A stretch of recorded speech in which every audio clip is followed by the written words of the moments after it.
Jai Baba, thank you very much, Adele, for all the praise which I don't deserve. But I'm really happy to be back with you all. You're a great Baba family, and I never knew I would be back so soon.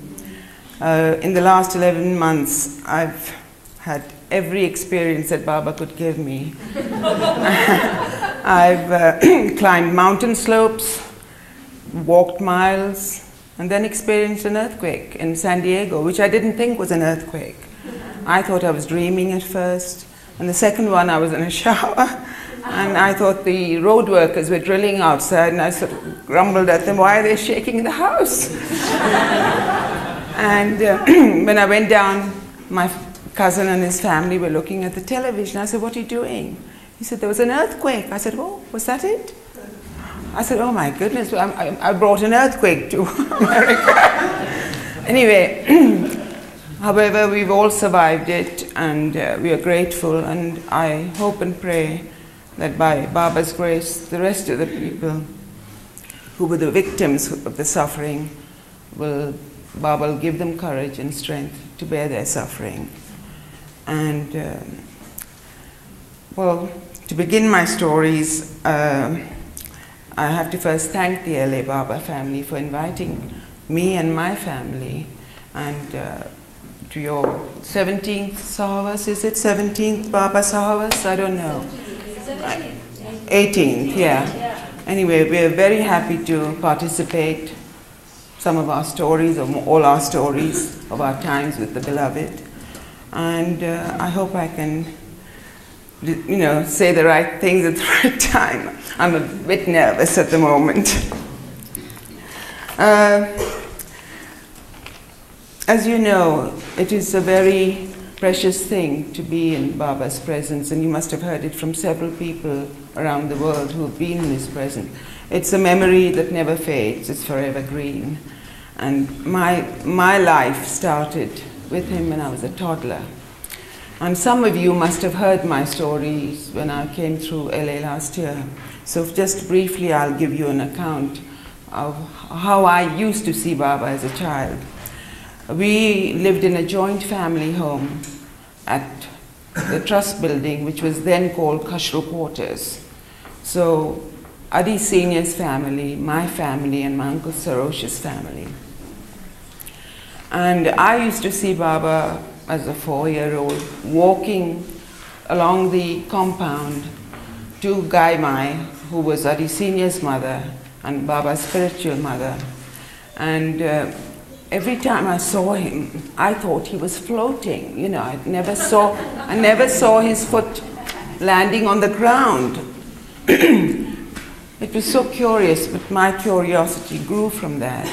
And my mother was a Baba lover, my uncle was a Baba lover. So as the years went by, I asked questions, and they told me lovely stories. So my love for Baba got deeper and deeper since then. And naturally, I wanted to see him. But unfortunately for my brothers and I, we had no good schools in Ahmednagar in those days. So we had to go to boarding school. It was a British rule, British Raj. And to get into a good English school, non-Christians, because it was a convent, had to pay double the fee. So my parents had to pay double the amount for us to go have an education. And so we were away 9 months out of the year. And so the 3 months that I came home for my holidays, in that time, if there was a moment Baba invited people, then my mother used to take me to see Baba. But before that, I must tell you that my very first physical meeting with Baba was at Gulmai's house. And I was really looking forward to it, but feeling nervous at the same time. So I wanted to look my best. So I had frizzed my hair like anything the night before with these little curlers, and wanted to wear a pretty dress because I knew he liked people to be dressed properly. I was 10 and a half, and I got all dressed up, and my hair was in this massive powder puff ball, and I didn't know, I couldn't straighten it down. Anyway, we had to go to Gulmai's quarters, and you know, Baba's very strict on punctuality, so we all had to be there on time. In fact, 10-15 minutes before time. And so my mother and I went, and I think there were a few Western women there then. It was a small gathering. Baba was sitting on a dais there, beautiful. He looks absolutely striking. And he was radiating all the love he could, you know. We were all seated, and I think it was a mixed gathering, a few men and a few women, and Adi Senior was interpreting. I mean, I was right at the back. I was so shy and nervous, I wouldn't look up at Baba. I only looked up when he was looking somewhere else, sort of just to catch a glimpse of him. Because I felt, my goodness, he's going to go deep down into my soul, know everything I feel, you know. Anyway, we just talked. He asked everybody everything, and I remember he asked my mother how I was, and this, that, and the other. And then the meeting ended. We all had to go up to him, pay our respects, bow down, embrace him. And I was just embracing him, and I think one of the Western women, I don't know who, just mentioned, by the way, oh, who's this little girl with this curly hair? And you know, I felt so, I felt like, you know, somebody swallow me up. Anyway, so Baba said, oh, she has a lot of travel, and she'll be doing some work for me. Anyway, I didn't think about it. Adi Senior interpreted. But that was my first meeting. So every holiday, whenever I had a moment, and we were invited up the hill for certain functions, I used to go with my mother. And we had fun, you know, Mani would entertain us. It was just lovely to be in the presence of this, you know, God. His divinity was, and he was there sitting with us watching mundane, you know, things, you know, jokes, and Mani would act, and it was full of laughter and full of fun. And then we would be given lovely, delicious snacks and meals, and the time, you know, they had to go to bed early, so we had to leave early, and then the time came for everybody to say goodbye. And oh, I must tell you, I was only 13 then, this particular time. And I was this height when I was 13. So I went up to say goodbye to Baba. I did my goodbyes, and my mother did it, and Baba asked my mother, you know, how is she doing? So my mother said she's all right, you know, and then she sort of in a joking way said, but Baba, she grows tall. Every month she comes, every term she comes, and she grows an inch tall, and I have no clothes for her. So he said, she said, can't you put a stone on her head to keep her where she is, you know? So Baba smiled, and then he called me, and I came to him, and then I saw his hand go on my head, and I said, oh, that's it. I'm not going to grow. And I didn't. I never grew after that. And so the years went by. I finished my senior Cambridge, and I went to what we call college in India. And I had met Adi just before going to college and hoping to get married. But 3 years I studied. I dropped out the last year because I had health problems, and I was, you know, living out of home. The food wasn't good. So I dropped out. I regret it now, but what can you say? Anyway, it was Baba's way. And a few years later, well, Adi and I had already met, but we married. When what, 47? It was the time of the Indian independence, when after Gandhi was assassinated. And so our wedding day was actually the day the Queen and Prince Philip married. Baba chose that, and you know, we agreed. And it wasn't a very big affair. It was celebrated in Villoo and Sarosh's, my uncle's home. And Adi and I had seen Baba a few days prior to the wedding. And so we said that we won't see Baba again till we've married. So after the wedding ceremony was just good. You know, we were getting ready to get married in the afternoon, and I was called by Adi Senior that Baba wants myself and Adi to be present at his office at a certain time before the official ceremony. So I was again nervous. I said, oh my goodness, the actual wedding ceremony was coming up and I was going to be nervous, but with Baba, I said, again, I've got to go to Baba. I mean, I loved Baba, but you know, just to be in front of him made me so humble, you know. You're such a great being, and I'm a nobody really, you know. Anyway, I was happy. I was happy that I was going just before my actual wedding day. And so Adi went in a separate car. My mother took me in and I still have the sari I wore when I went there. And so it's you know, it's a little worn because it's over 40 years.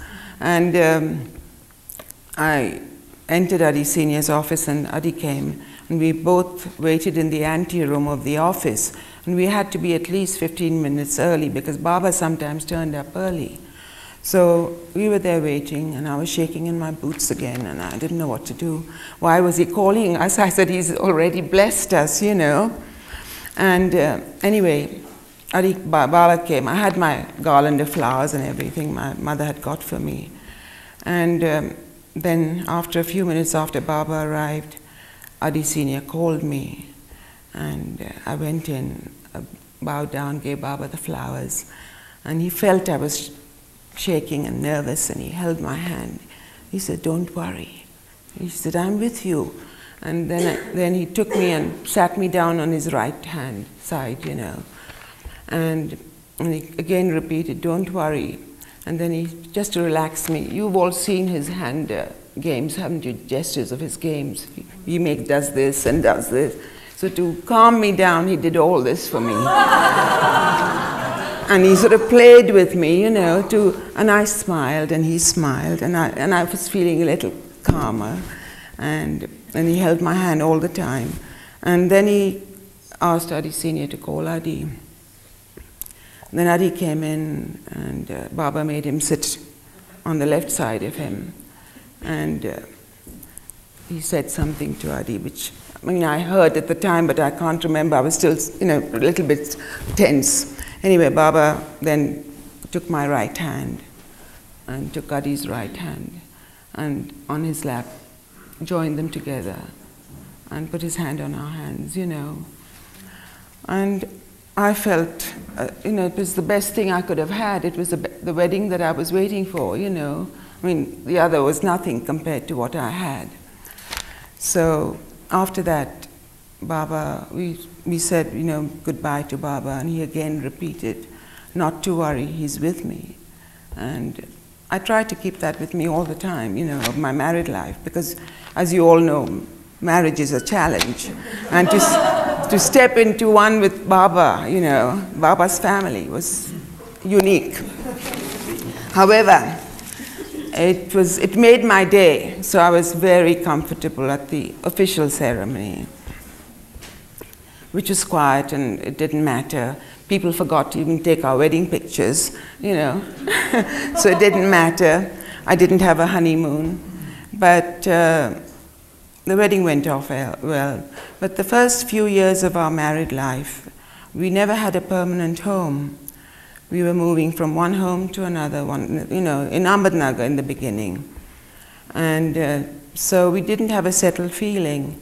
Then we thought of going to Pune. Villoo, my uncle Sarosh had 2 young children who were going to school in Pune, and so we thought we would keep them and they could go to day school. And Dara was with us too. So we looked around in Pune for a house and found this big mansion right way out away out of Pune, right beyond, near the Tower of Silence, you know, the Zoroastrian Tower of Silence. And it hadn't been occupied for several years. So it was so big, so we could only use half. Anyway, we thought we'd have it for a few years and see how we survived there. And when Adi and I walked in, when we did, God, the things that came out of that house, cobras, white, black widows, scorpion, you name it, everything came out of it. And, but we cleaned it up.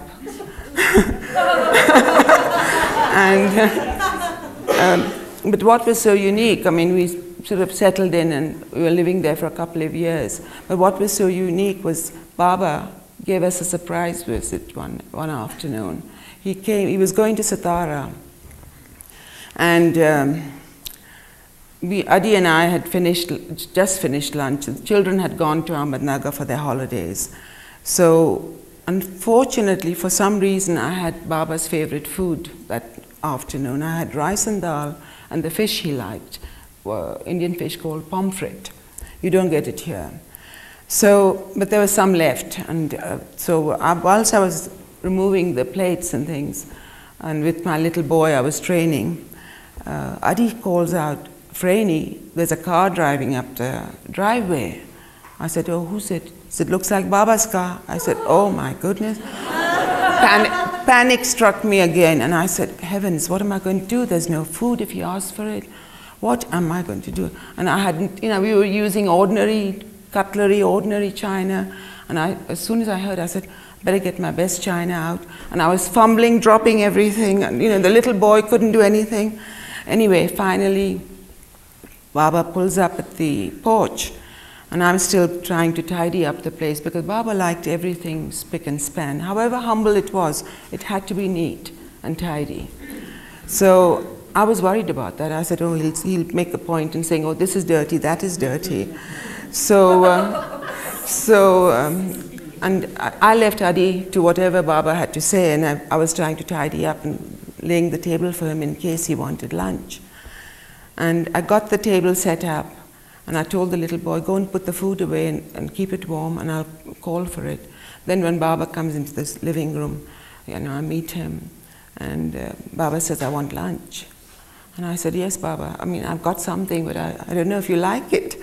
So he said, no, whatever it is, So I took him to the seat. I remember the table even.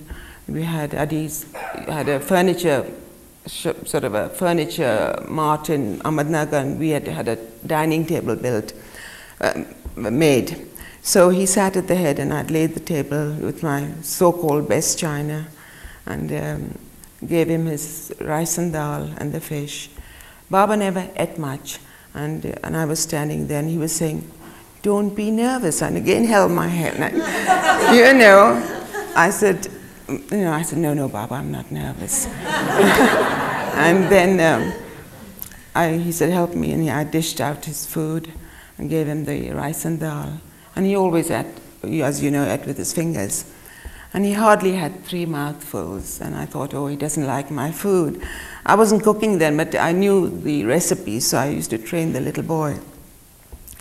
So after he finished, he had a glass of water, I remember, and I gave him some water to wash his hands. And he said, that's finished. And then I asked him sort of very humbly and meekly, I said, Baba, you didn't like the food? He said, no, I liked it. It was very nice. And so after, then he went in, then I think there were a few men mandli, so we had to give them food.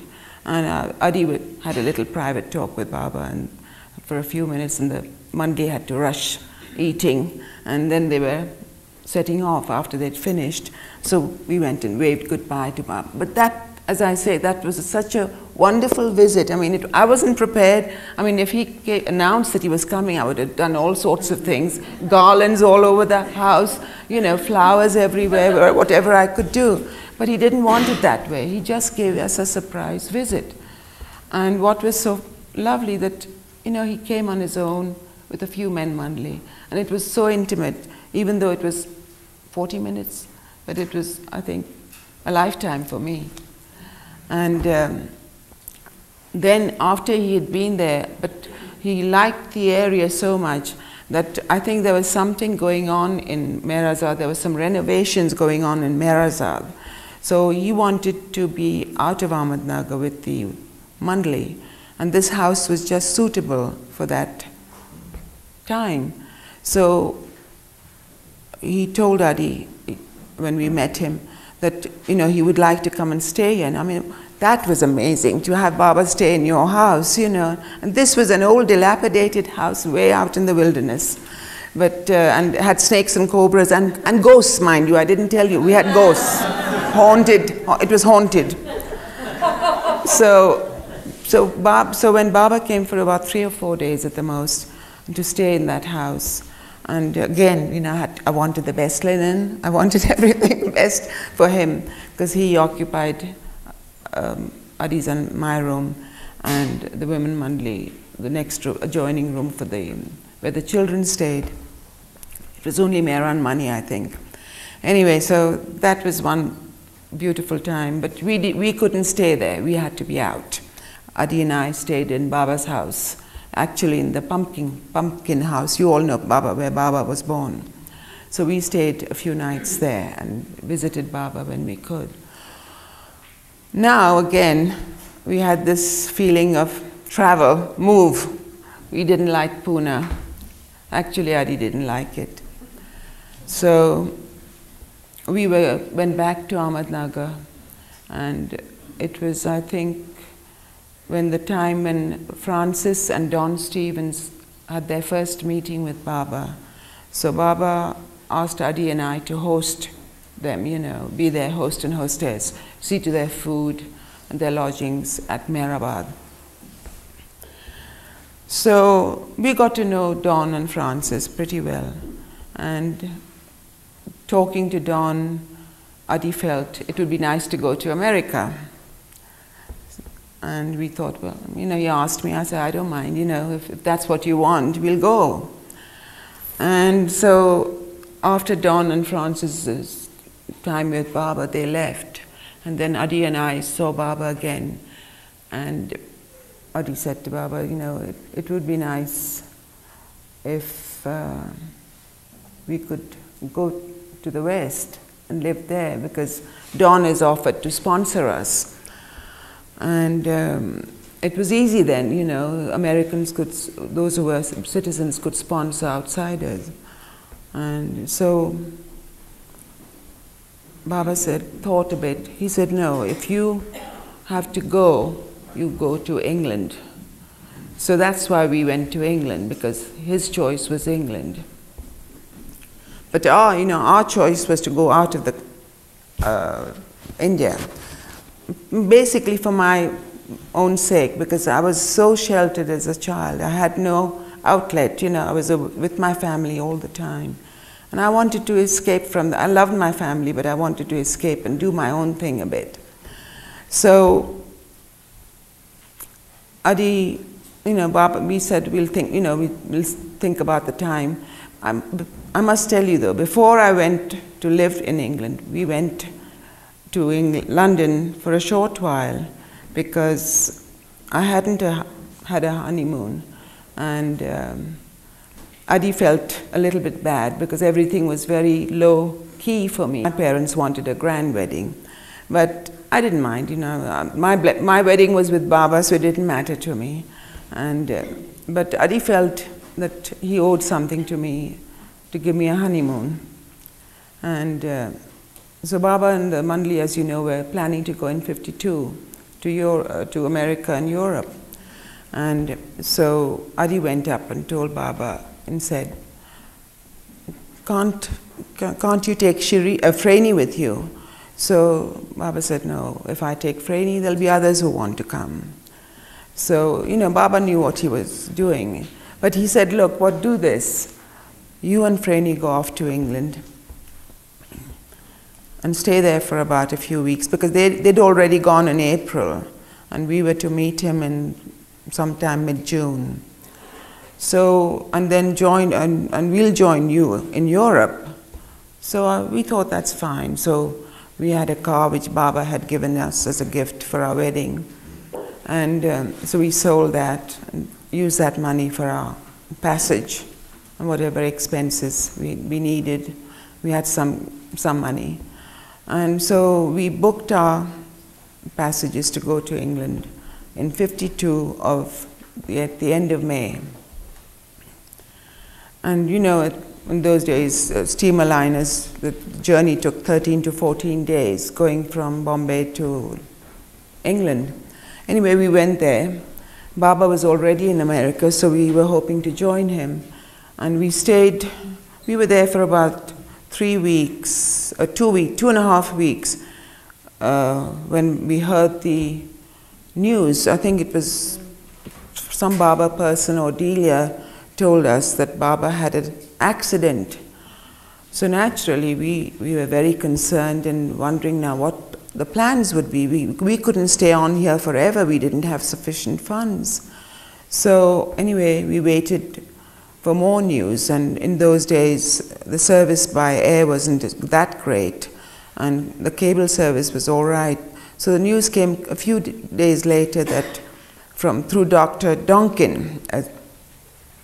And he came and saw us and he said, Baba wants us to leave at this time. We must not be here in London when they came to London.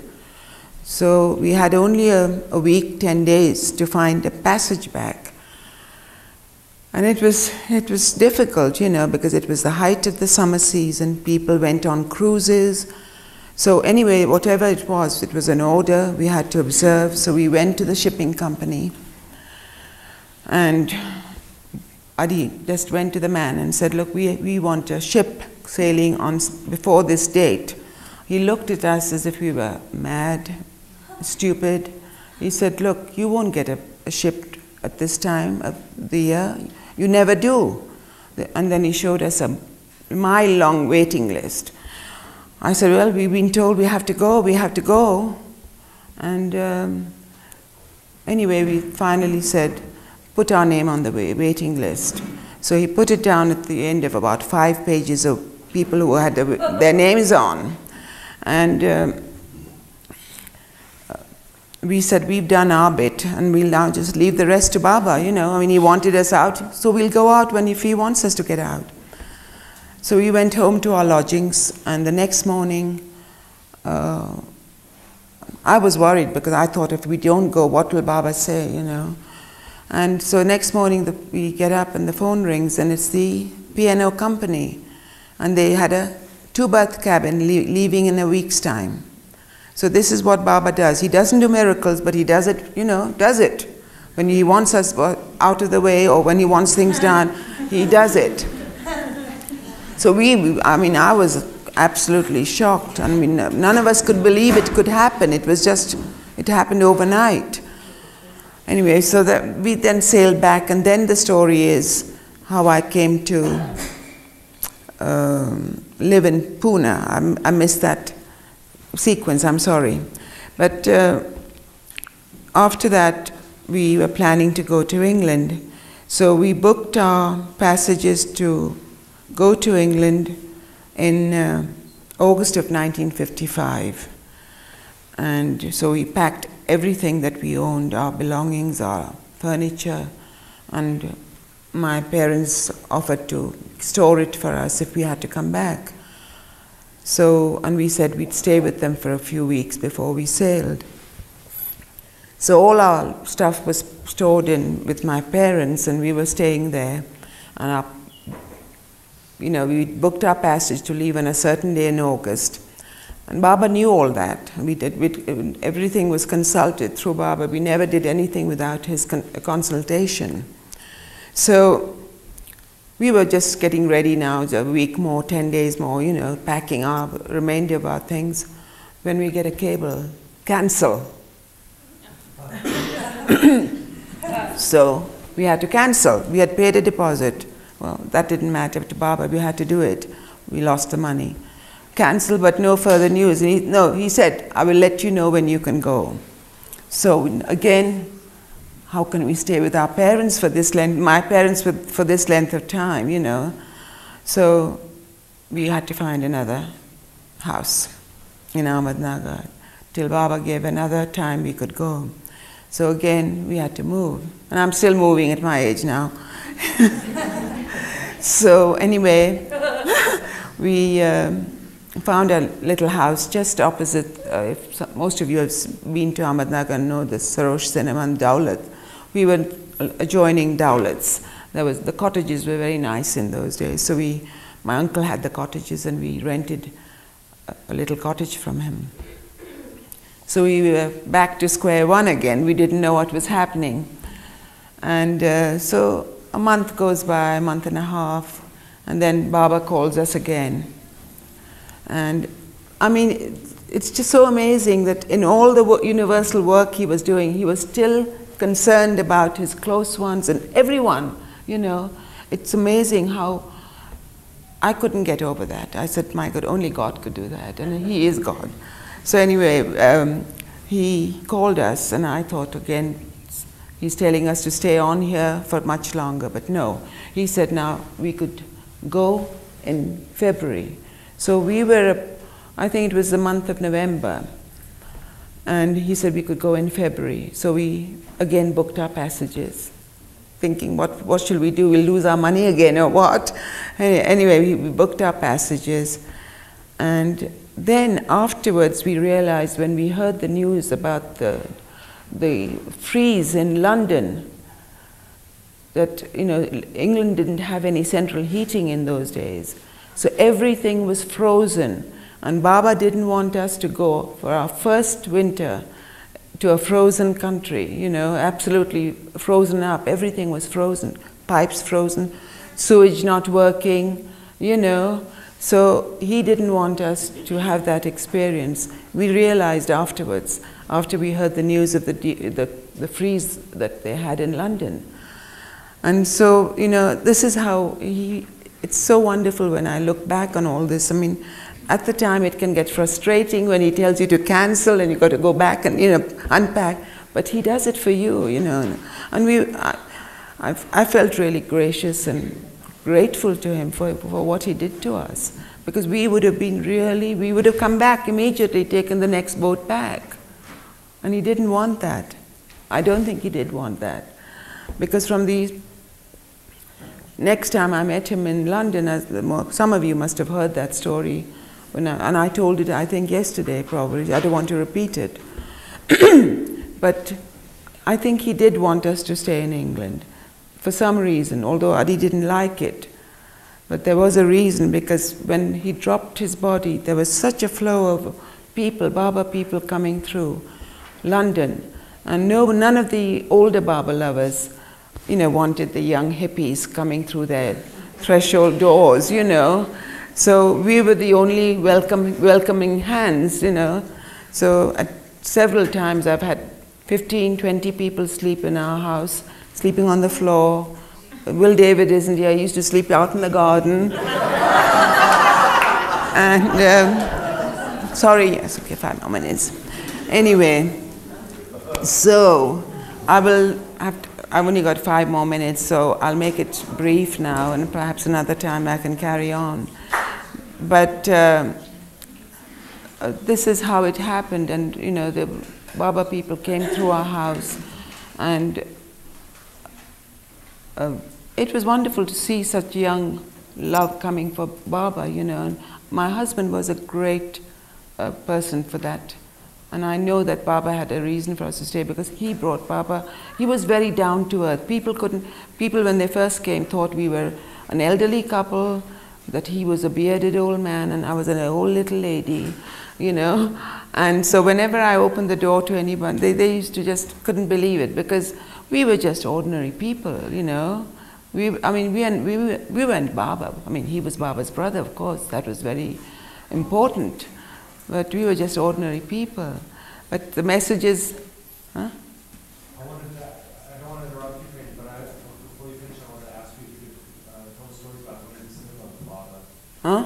I wanted to ask you if you could tell the stories about going to the cinema with Baba. Oh yes. Oh, I forgot that incident. Baba, as you know, used to go to movies. You know, when he had the whim, he used to make the women Monday dressed up, all in their Sunday best clothes. They all were dressed up, primmed up. And we were allowed to go because, you know, and we used to go to Sarosh cinema, and we had the first showings that were shown in the West. All the first showings come to this cinema, Sarosh cinema, and he used to see 3 movies at a time. He wouldn't see it. I mean, he made everybody else see it. He was always up and down. He was so busy, he hardly sat. But he had work to do. But we had to go through 3 movies. But they were fun. It was always Laurel and Hardy, Bud Abbott and Lou Costello, Bob Hope. He just, you know, it was such fun. I mean, I could stay on and talk, but now the memories are coming back. But it was just amazing. But I have got not much time. So what I'll say that at the moment I'm wearing the sari I wore for Dara and Amrit's wedding. The last time I saw Baba, before he dropped his body, I try to wear it whenever there's a special function for Baba in remembrance of him. And that time was a very precious time because I didn't know that he wasn't going to be there again for us. But we met him, and I had a private meeting with him when we said our goodbyes. And it was an occasion that we'll never forget. And he told me, at the time I didn't know what he meant. And Erich was there, fortunately, because Erich said, "Do you want to be alone?" I said, "No, he knows everything. I don't want to. I mean, there's nothing I can tell. He knows me. He knows my whole soul. I mean, he's created me, whatever it is." So he said, "That's fine." So Baba said, "Yes, that's it. I know everything, what's going on in her mind." So he said, Baba just said, "Don't worry." And he repeated, "Never worry. I'm with you all the time." And he said, "Don't shed a tear when you leave me. I don't want tears." And then he said, "At the end of the month, everything will be known." And I didn't understand that. Just as well Erich was there, because I couldn't have fathomed it. And when we came home, as Shireen told you, when we left Bombay, I mean, she suddenly had this urge to cry because she felt she couldn't see Baba but I didn't know he was going to drop his body. And so I was thinking, I'll be coming back again. And just a few weeks later, we heard the news, as Shireen told you. And that was the end of it all, you know. For everyone, a breaking point, especially for Adi, because he hadn't lost only God, he'd lost his blood brother, whom he loved and adored. And I've never seen a man so down. He felt absolutely broken. And all the family, in fact, all the brothers, because he was their mentor, in fact, all our mentors. And we did nothing without his consultation. So we missed him like you all miss him. I mean, you haven't seen him in physical form, but I think you're wonderful to love him as much as you do, not seeing him. I mean, we've seen him, so we know him and we know how he was. But I admire you, your wonderful family, and keep on holding on to his Dharman, because he's there with you at every step you take. You know, I can tell you from experience. So, with that note, I'd like to quote, if you don't mind. The quotation of Baba: "I love you. Do not worry about your weaknesses. Eventually they will go. Even if they linger, love will one day consume them. Everything disappears in the ocean of love. Because I love you, you have a pool of love within you. When you feel wretched, when you fall in your weakness, have a dip in that pool of love. Refresh yourself in that pool of my love within you. It is always there. Even if you wash your weaknesses every day in that pool, it will remain clear. Don't worry, Baba loves you. That is what really matters." Jai Baba.